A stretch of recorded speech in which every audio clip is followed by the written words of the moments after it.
ಇವಳ ಹೆಸರು ಬಂದು ಕೌ ಪ್ಲಸ್ ಶಿ ಅಂತ, ಕೌಶಿ. ಯಾವ ಬೋಳಿ ಮಗ ಹೇಳಿದ್ರಿ? ಏನ್ರಿ ಅದು ಮಾತಾಡೋದು?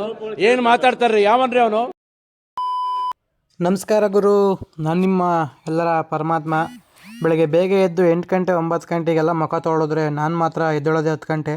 10 ಗಂಟೆಗೆ ಎದ್ದು 10:30ಗೆ ಬ್ರಷ್ ಮಾಡಿ 11 ಗಂಟೆಗೆ ಮುಖ ತೊಳಿತೀನಿ. ಒಂದು ಅದ್ಭುತವಾದ ಕ್ಷಣಕ್ಕೆ ಭಾರತವೇ ಸಾಕ್ಷಿ.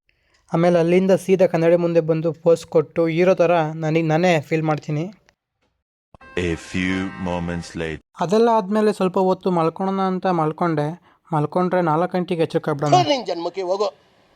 ಇವಳು ಬಂದು ನಮ್ಮ ಕೌಶಿ ಅಂತ. ಇವಳನ್ನ ನಾನು ಪ್ರೀತಿಯಿಂದ ಕೌಶಿ ಅಂತಲೇ ಕರಿತೀನಿ. ಎಷ್ಟೋ ದಿನ ಆದಮೇಲೆ ಇವಳನ್ನ ನಾನು ಮೀಟ್ ಮಾಡ್ತಾ ಇದ್ದೀನಿ.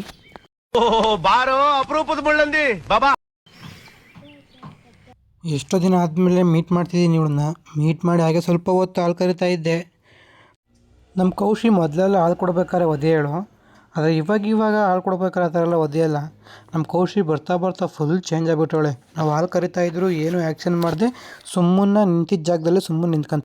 ನಮ್ಮ ಕೌಶಿ ಮಿಲ್ಕ್ ತೊಗೊಂಡು ಡೈರಿ ಮಿಲ್ಕ್ ತರೋಣ ಅಂತ ಯೋಚನೆ ಮಾಡ್ಕೊಂಡು ಹೋಗ್ತಾ ಇದ್ದೆ. ಆಮೇಲೆ ಅರ್ಥ ಆಯಿತು, ಡೈರಿ ಮಿಲ್ಕ್ ತರೋಕ್ಕಾಗಲ್ಲ, ಹೋಗಿ ಡೈರಿಗೆ ಮಿಲ್ಕ್ ಹಾಕಿ ಬರಬೇಕಷ್ಟೇ ಅಂತ ಯೋಚನೆ ಮಾಡ್ಕೊಂಡು ಹೋದೆ. ಇದೇ ನಮ್ಮ ಊರು ನಂದಿನಿ ಡೈರಿ.